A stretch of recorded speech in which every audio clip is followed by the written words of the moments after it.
Get ready. Get ready. Come on. Get ready for Betty, Tracy, Michelle, Phyllis, and Stephanie.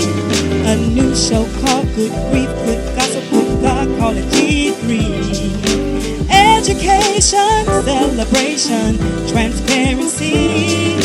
There's no subject that they won't tackle if it uplifts you and me.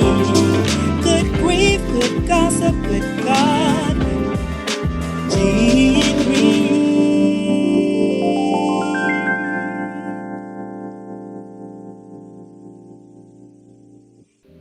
Hi, this is Betty Baye, and welcome to another edition of Good Grief, Good Gossip, Good God. Just remember the 3 G's. If you can't get it straight any way you do it, you know that God is good. And welcome to our show. And we are minus one of our usual co-hosts, Miss Michelle Porter, cannot be with us tonight, but she will be back with us when we will have some more interesting topics to talk about. But I'm here with my girls, Tracy Johnson, Stephanie Lackey, and Phyllis Clark. And tonight, Phyllis is going to carry this conversation with us because, you know, we all have skills, and Phyllis is working on her doctorate degree. So we are going to get a portion of her degree because we are going to help her with some of her research so that she can get this PhD so we can say Dr. Phyllis. So Dr. Phyllis, why don't you start us off and tell us what we're talking about tonight? Yes. Oh, thank you so much for this opportunity. Gosh, I don't know, getting a little emotional over here because this is something that has become near and dear to my heart. You see, I got my glasses on tonight, right? So I can look down at my notes and make sure I share everything that I want. But, you know, glasses are kind of funny on the computer screen, though. So y'all let me know if something starts looking funny. Okay? Do y'all care about that, my sisters? Yes, yes, we will.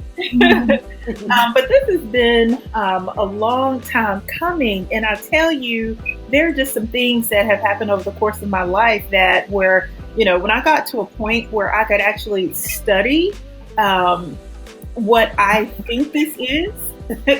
I mean, you know, God just said move, and I'm like, oh, what? So what I want to do is to kind of get into it, and I feel like. I've been looking at this for about 4 years, okay, and I'm gonna unpack this slowly. And what I want you all to do is to help me with your lived experience. Help me with, you know, some parts of your life story, because that's honestly what I'm looking at, is how to help Black women really take hold of their story and to honor it and to amplify it and to know that it's really important to understand who you are, but who you have been all along, you know, and what some of these things that have happened in your life, how it has caused you to get to where you are. And, you know, for some of this time during my lifetime, I have not respected my story. You know, I have not paused enough to understand how these actions when I was 6 have bothered me, you know, for 20 and 30 years. And it was when I made a decision about learning more about who I wanted to become and helping other women to get there, did I come across this construct called imposterism.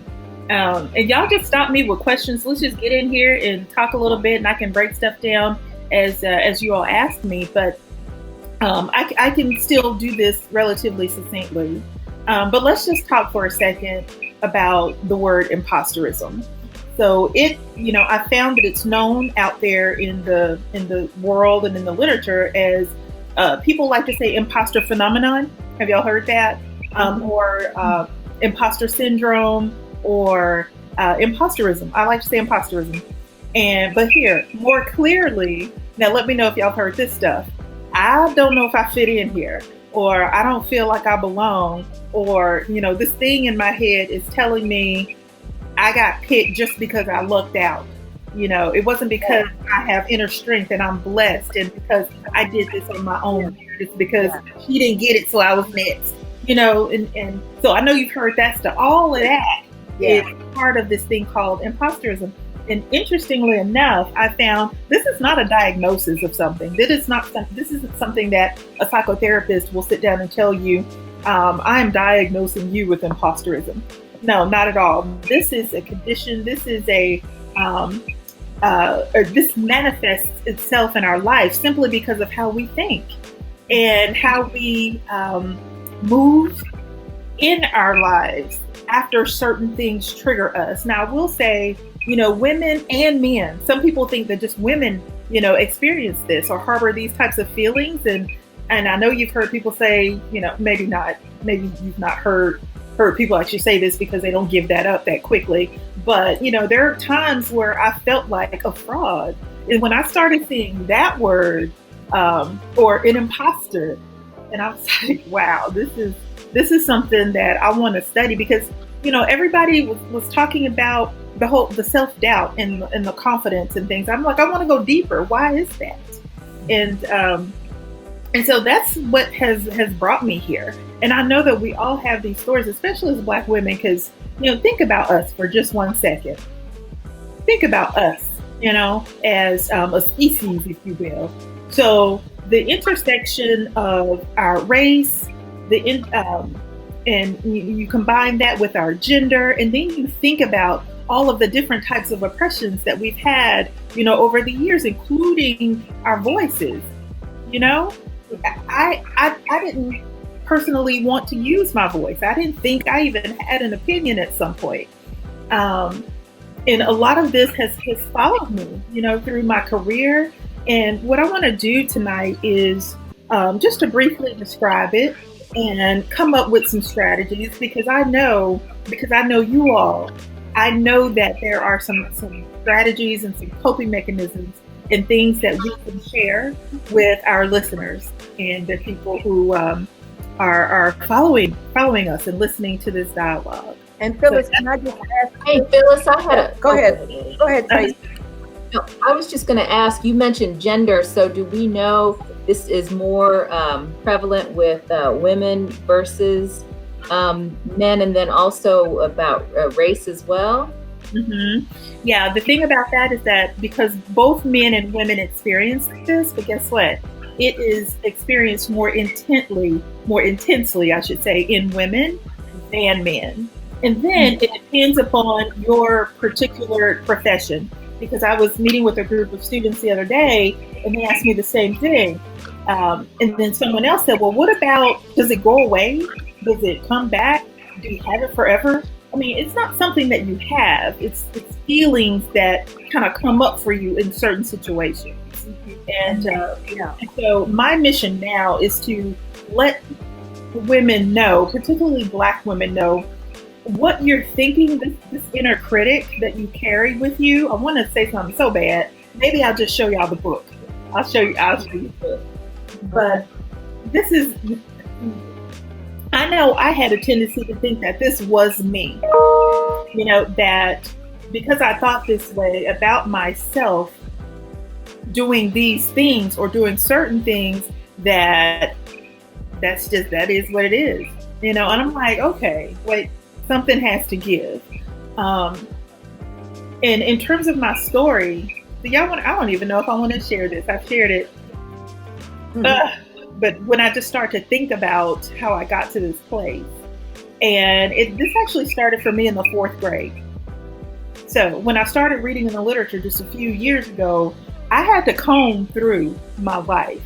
I had to figure out what were some triggers. And it took me all the way back to when this little boy walked up to me and called me Fat Face Phyllis.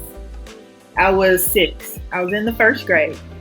And the way he did it, how boys can just kind of, when you're that young and you don't want, you got cooties and then he comes up and he leans down and he looks at it and he's like, oh, you got a fat. I remember it like it was yesterday. But I didn't know that was still bugging me, because why? Because when somebody tells you something about your face and it's not positive, you kind of linger with that for a while.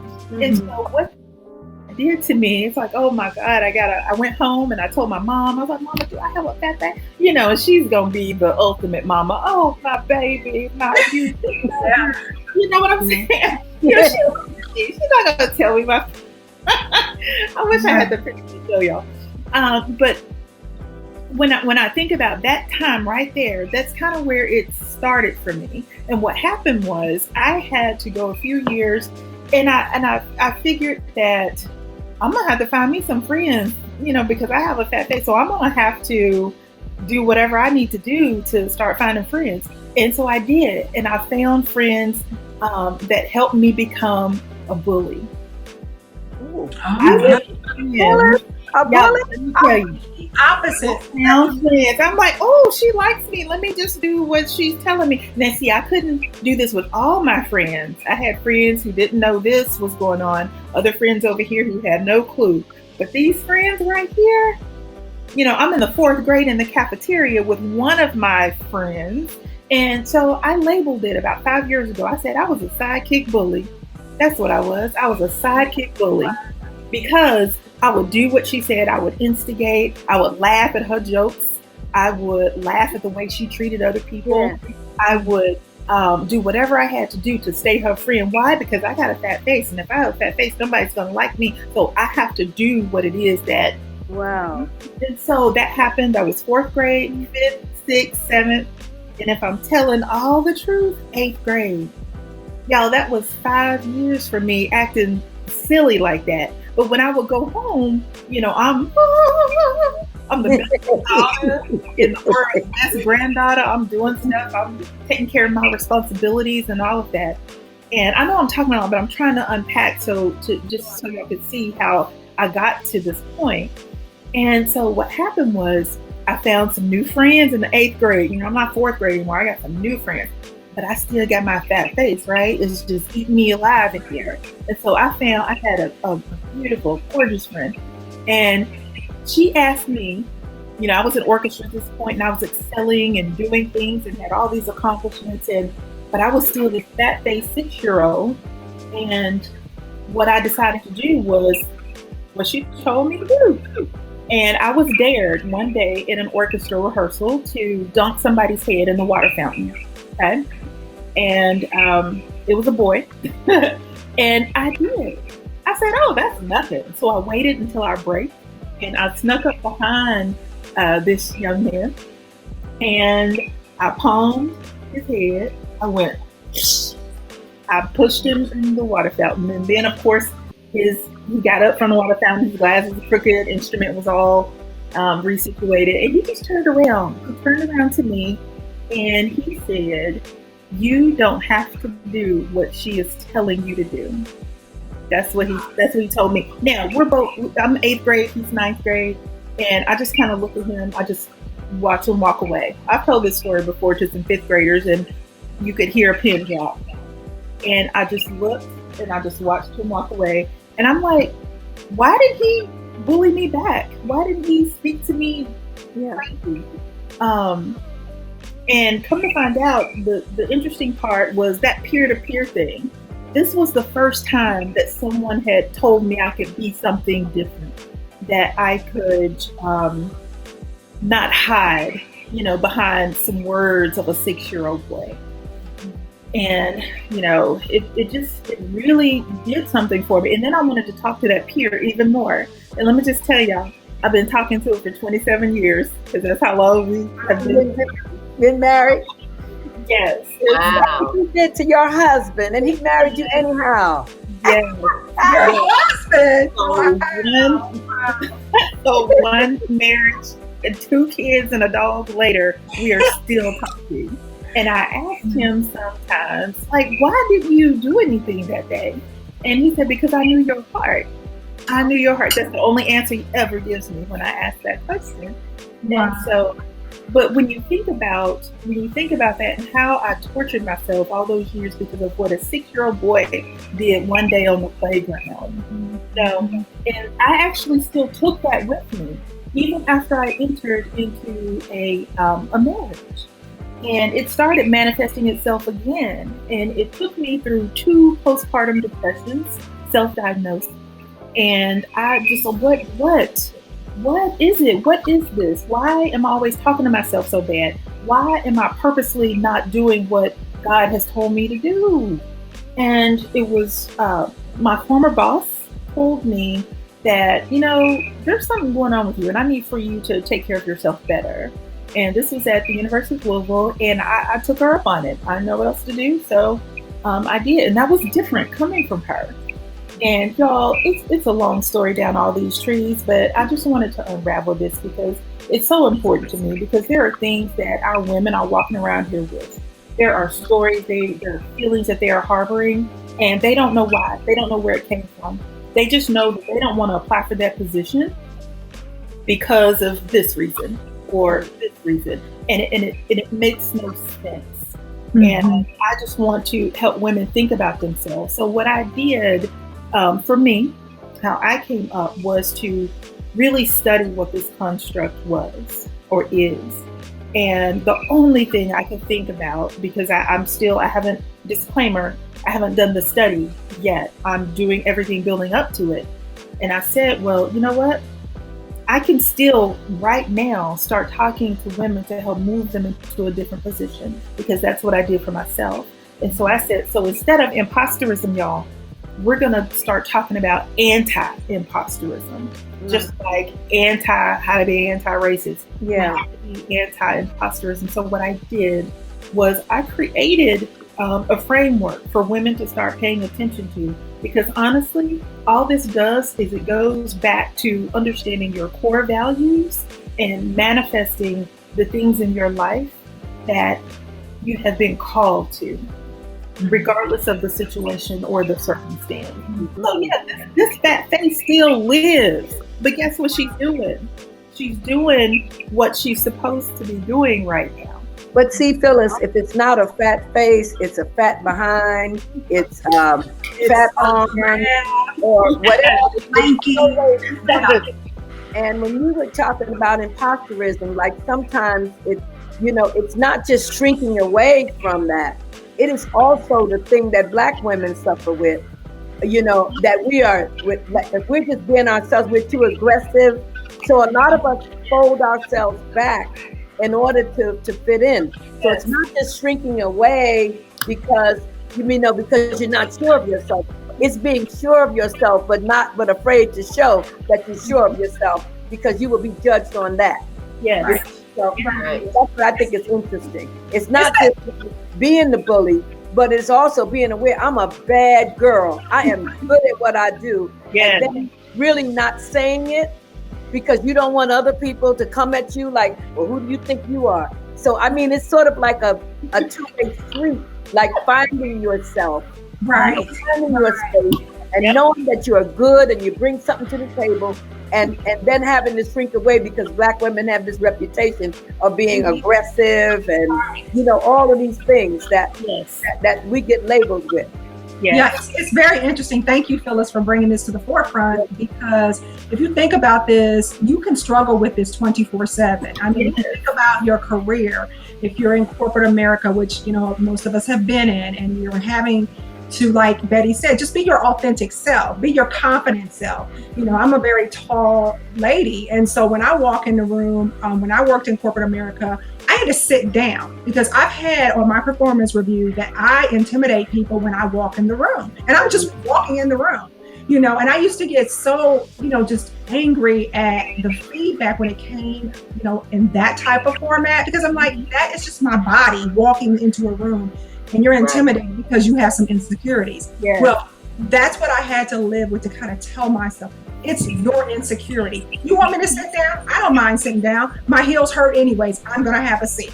Okay. So then it's something else. It's the way you look. It's your eyes, so there's always something, right? There's always something. And so, I battled with that. I battled with that in my younger years, because I've been this height since sixth grade. I stopped growing in sixth grade.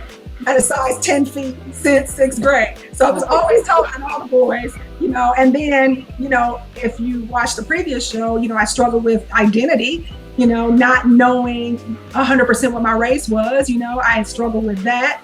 being tall, being lanky. So for a long time, I slouched so I could get down to other people's height. Yeah. Until one day, a strong sister told me, if you do not stand up and put your head up and walk, first of all, you're going to mess your spine up. Second of all, you're a beautiful girl. I didn't think I was beautiful. I didn't, because I've been told so many different things through, so many different avenues. So Yeah.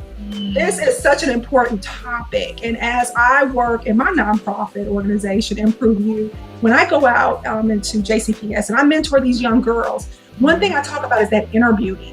Because outer beauty is fleeting, right? But that inner beauty, that self-confidence of knowing that you are God's child, you are loved, you have something to bring to the table. You are a future lawyer, you are a future doctor, you are a future PhD. I try to instill that into them. And then, of course, I use different methods of bringing all of these young girls together and helping them to encourage one another, right? So this is a very important topic. Thank you so much for bringing this. It is. And I think it's interesting that both Betty and Stephanie, you both talked about things that are characteristics that when they are displayed, when men display them, they're great, they're leaders.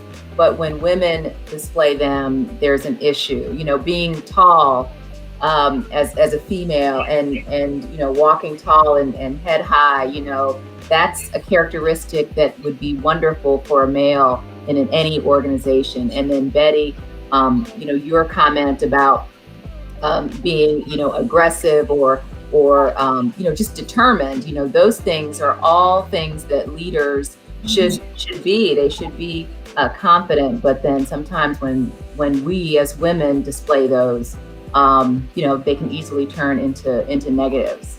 Yeah. Well, I'll never be accused of walking in the room and walking tall. But I do know that one time a gentleman who had been reading my column for years met me, and he said, when he saw how short I was, I didn't even have on heels. He said, "I thought you were taller than that. As much hell as you raised." He said, "Look," because I was apparently exuding some behavior that he thought that tall people do. And then when he saw me, he was like, "What?" So it's very interesting about really how we are perceived by others. But I think that what we're getting at too, it's how we perceive ourselves. And that's the work that we have to do, because we can't fix them. We can't. I guess what you're saying, Phyllis, they can be what they want to be, but it's really the questions that we ask ourselves, the things that we think about ourselves. So you're talking about some internal work, right? That needs to be done. Well, what is the test? There's some kind of something that you told us about. See, Phyllis is an intellectual, so I'm trying to, be with the intellectuals. Now, see, my imposter, I do harbor these feelings about certain things. And when I get in certain situations, things come up in my mind. So I hear you say that question, that statement. You said Phyllis is intellectual. And so instantly I said, I don't know about that. But you are. And so what I did was I honored that I felt that way. And then I had to tell myself to sit down. I got this. So what I have started to do was I personify these types of inner criticism, and I literally take it away from myself and push it away. And then I tell myself that I have it, because it's a protector. It's something that's trying to protect you, trying to keep you from rejection or failure, whatever. We need to get past that. And for us to do what we're called, there are lots of barriers that we're going to have to burst through. And what I can tell you now, there is an assessment that the psychotherapist Clinton two women back in the 70s founded this. And what they did was they met with over 5 years, about 150 women, mostly Caucasian women, but they were high achieving. But they all felt like they were imposters. And they wanted to dig down into, why are they thinking this? Why do they feel like this? And it was mostly almost all of them. And they found out that there were two specific categories. And it was either, number one, some type of a relative or a sibling or somebody declared them as the intelligent one, in their family. And number two, the family conveys to the girl that she's superior in every way. So those women in that study were the ones who broke down in these two groups. Now, when we start putting race and gender together, that comes out differently for some other studies, and that's what I'm going to be looking at. But I was intrigued by the behaviors and the assessment. So listen to this. So there are 4 distinct behaviors that probably manifest themselves, whether they're girls or young women or women of age. But diligence and hard work. If you're feeling like an imposter or harboring these feelings, you're going to be displaying a whole bunch of diligence and hard work because you don't want to be discovered. You don't want to be found out. You know what I'm saying? So you have to work as hard. You have to keep up with this race, and everything has to be superior. The second one was phony. So you come off inauthentic, and work hard to not be that way because you're pretending to be something that you're not. The third one is charm. You want to be well liked, and I kind of fell a little into this one and another one, but you start being looked at by others as special. Oh, she's the nice one. She's this. You want to just be that all the time.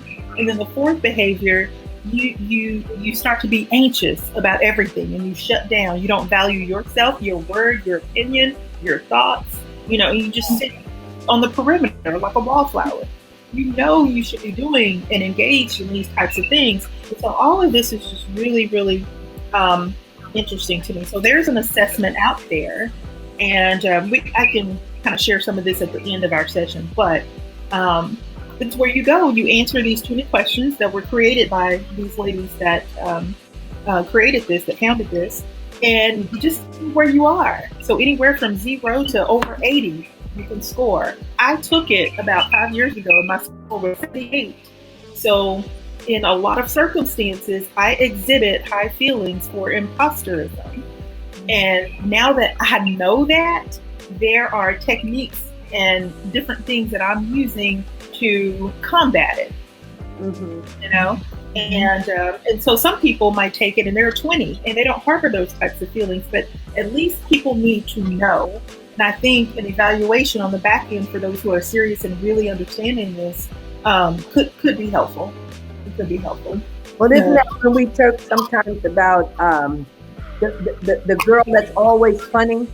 You know how, like, you would say charm, but it's also like some people, they seem to be always laughing and always, and sometimes that's a cover for deep sadness, to always be funny, to always crack a joke, to always be the one at the party. Or, when we talk about church folk, we get in church and it's like, we don't know anything about stuff outside and we are just so horrified. And then you find out that this was the girl who was on the bar for the last 30 years, found Jesus in the last 5 years. And so now, she is, not just trying to be better, but being better than other people too. Because now that I've found, this, I'm very judgmental of other people. And it's just very interesting to me about this sort of imposterism, because we all have roles. But I think there are other times, right, Phyllis, when we can be an imposter and it's to our advantage. Because it's also how you get intelligence. It's also how you find out what's going on. Sometimes I remember being a woman reporter, and sometimes I talked to men who clearly thought that I was stupid. And I would click on them thinking I was to get them to talk to me. So I'd go, so what about so-and-so? You're a big smart man. You're so intelligent. And they would talk to me like I was stupid. But sometimes you can be an imposter, but you have a method to your madness. Right. And that's for folks who know what it is and how to do it. And because the norms of society, that is the reason that we even have to do that. But look at you. You used it to your advantage. And that's what I think. This is interesting because I haven't thought about it like that, for one. That's very interesting. Very interesting. But I was thinking, have you seen in your studies, social media probably plays a huge role, especially when you think about preteens. Oh, yeah. Teenagers. It probably plays because you always, in social media, comparing yourself, right? It's not reality. Everything is photoshopped or touched up. And so if you're comparing yourself to someone who says they've got this bay and they've got this car and they've got, whatever, this jewelry, whatever it may be, and if you are not really honed in on who you are, you can easily fall into that. By comparing yourself to the next sister. Right. Whereas probably that sister is probably worse off than you. Maybe, maybe she's getting beat, or maybe she's, I don't know, maybe she's homeless. It could be a whole slew of things, right? But social media just plays a huge role in just non-reality stuff, right? Yes. And if you're as gullible, you start to believe that. Well, it gets back to the poem. We wear the mask that grins and lies. It's like Black people have been wearing the mask because that's how we got through. That's how we got over being, say, Black in white spaces and being the only person there. You know how to wear that mask. You know how to smile at the luncheon or smile at the dinner table when inside you are crying and you want to rip somebody's throat out. But you understand like where you are. So it really is sort of that would be a simple definition of imposterism, is just wearing the mask. It's some kind of mask that you're wearing, and it could be one that you can take off, or it could be one that you keep on all the time because it lives in you. It's why some of us can't keep good relationships, with the opposite sex or with friends or whatever, because it's like if they really find out who we are, they won't be our friend or they won't love us. And so, a lot of us get in these marriages that don't work and stay in them for 100 years, and we have not been happy in them. But because we don't want to be the single woman or by ourselves, we put up with a lot of stuff. And so to me, women who say, you know what, this is not working for me, I really admire people who can walk away from, whether it's a girlfriend friendship or male relation or whatever it is, person relationship, to say, this is not working for me. And to be honest enough to say that, that there are some folk that we just don't need in our lives, or some things that we do that we can really say, I need to walk away from this because I can't be who I am. I can't trust you enough to let my hair down, so to speak. I can't relax with you. I don't want to spend all my time. If I have to do that at work, I don't want to do that when I come home. I want to be who I am. I don't want to have on lipstick and makeup and stuff all the time.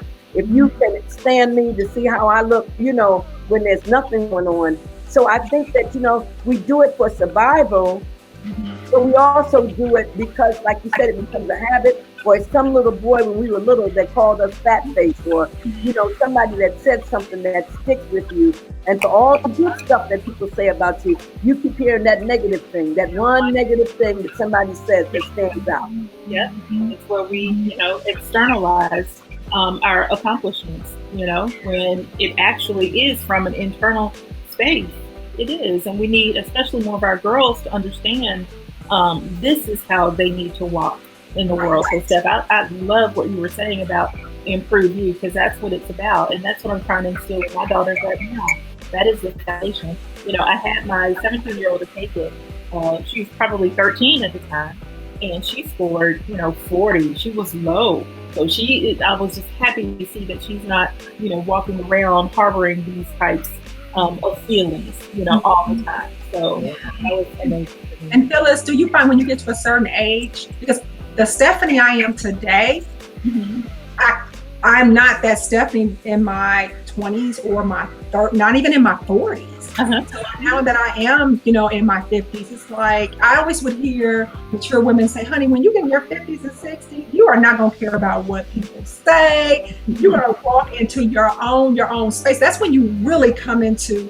And Betty's shaking her head, yes. And I've been doing Betty for years, and I have watched Betty evolve. But for me, Betty has always been Betty. Betty has always been in her space, in her comfort zone, in her skin. Whereas I've been in spaces where I have not been. But as I'm getting older, now it's like, okay, you feel that way? Okay, fine. You want me to go make you some eggs and bacon and stuff? Because I'm hungry. So you keep your thoughts, but I got it. I don't care. I'm saying all that to say I don't care like I used to. You know what I mean? And I think because I am coming into more of a mature woman that, and I see myself differently than I saw myself, say in my 40s, 30s, and 20s. Does that make sense? Yeah, that's a good one. Yeah. Didn't you ladies have some good gossip that relates to this subject you wanted to share as well? Well, I have something. I don't know if it could relate, but it's I never throw away my daily breads. I don't care what month it is. I just cannot throw these things away. But I just was something that it may be related, but it's called Bring What You Have. And it says that somebody said, you don't have to feed the 5,000. You just have to bring your loaves and fishes. Just as Jesus took one person's meal and multiplied it beyond any rendered effort, anyone's expectations or imagination. He accepts our surrendered efforts, talents, and service. He just wants us to be willing to bring what we have to him. And in positivism, that is Phyllis saying, bring ourselves to the table. Yes. We don't have to bring Stephanie's loaves or Phyllis' loaves or Tracy's loaves. Just bring your fish and your loaves to the table. And Jesus, God can use all of it in the conversation. Mm-hmm. So I kind of think it's related. Yes. So I'm gonna bring myself to the table. I've been doing that for years, but I also have been an imposter as well, because I can mask being scared real good. Mm-hmm. I'm from New York, and you learn how to master it, or else you just get your butt kicked where I come from. So I had to be a lot tougher on the outside than I really felt sometimes. I had to do it fight or flight. You know what I'm saying? So, but I think it's true. If we bring what we have. God didn't ask me to bring everybody else's loaves. Bring your loaf to the table and let him do something with it. I love that. My good gossip comes from Psalms 46:5. Very simple. God is within her. She will not fail. And so, I think about whenever I get insecure, if I'm in a room full of like PhDs and corporate America individuals, I used to go back to that shrinking of my body. No, shoulders back, head up. I have, like you said, I have my load to bring to the table too. I have my experience and my skill set to bring to the table and present. God is within me. If God is within me, I'm not going to fail no matter what. Even if you don't want to hear what I have to say, I'm not going to fail. So I constantly have to tell myself, God is within me. Let him come through in everything that I do and say, no matter what platform I'm on, so. That's great. Yeah. Well, mine was, go ahead. No, you go ahead, Phyllis. So mine was, and I'm going to read it so I don't mess it up. It's from Psalms 139:14. And it says, I praise you, for I'm fearfully and wonderfully made. Yeah. For a long time, I didn't think I was. Wonderful are your works, my soul knows. And this is the reason I feel like my mother used to call, she still does, Temple. My nickname was Temple. And I remember when she sat down and told me that. And it was something similar to this particular scripture. And, even though I didn't feel that way when that little boy called me that, I'm 50 now, and I know that for sure. And so what I want to do is to help other women to make sure they know that they are fearfully and wonderfully made. So I have started offering complimentary imposterism consultations. And what I want to do is help women to answer these tuner questions, see where they stand, and to talk to them about how to manifest, what it is that they have been called without all of the negativity that walks around in their mind.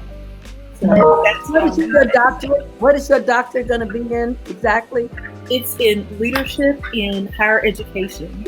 And so I do a lot of this work right now with college students, of course, but women who want to go back to school, women who are already there, women who are in any form of academics. Mm-hmm. Yeah. So my good gossip is not a scripture. It's probably something that you guys have never heard, but it is something that has stuck with me, and it is something that my father used to tell me all the time. My father was a career Air Force captain, and then he had a second career in advertising and marketing. And when I would have those discussions with him about, what about this? I don't know if I can, apply for this job. His thing was, let somebody else tell you no, don't you do it. And so he, that's what he would always say. And so it's always stuck with me, just, because we can sit back and, I probably can't do this, or what if I can't do this, or I don't have this experience. Right. And my dad would just be like, let somebody else tell you that. And so, I love that. And when we started talking about this topic, I mean, that came to my mind right away. So just wanted to share that little piece with you guys as well. But isn't that important? I mean, I think that what you've done there is that it's important what we say to our children. It's important the messages that we send them, because it's interesting that in all of our age groups, and I think all of you are younger than me, all of you are young enough to be my daughters, but I think about the stuff that my mother said to me, and then I'll be in a moment and I'll pull it out, and it's like your mother starts coming right out of your mouth, and you go, oh. And I used to say to myself, how do these women, why are these older women so smart? And then I realized that it's not so much a matter of smartness, it's just that the longer you live, you've either been through it, you know somebody else that's been through it, or you've read about it, you've seen it. So what it is you bring all that to the table.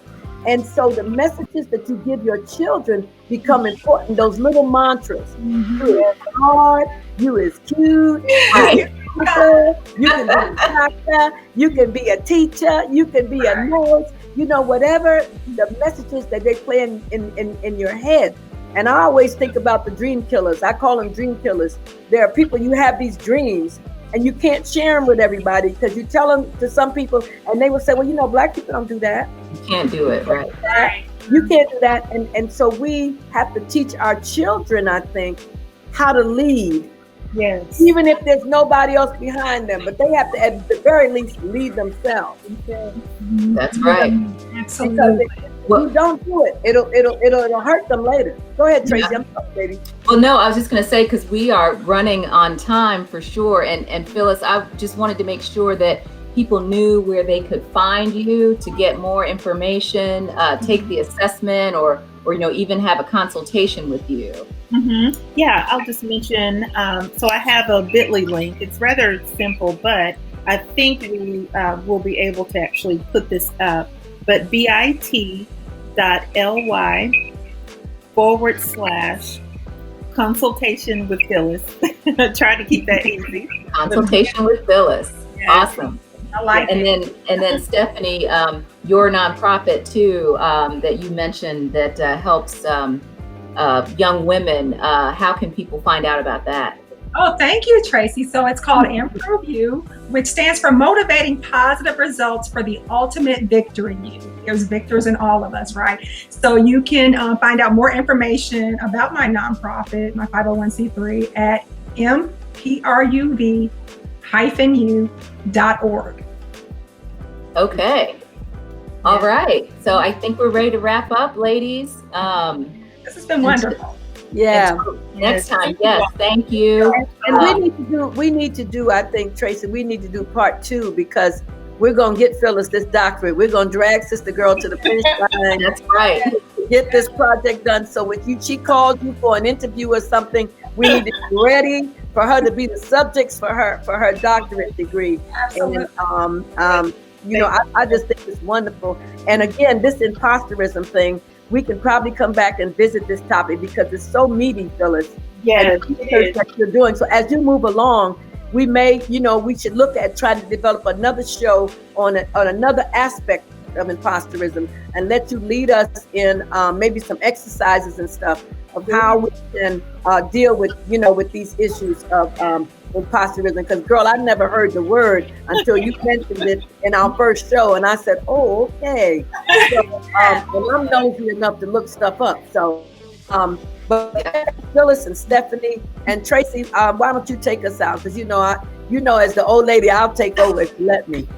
That's right. So thank you, everybody. We're Betty, Stephanie, Phyllis, and Tracy. Join us next time. Good grief, good gossip, and good God.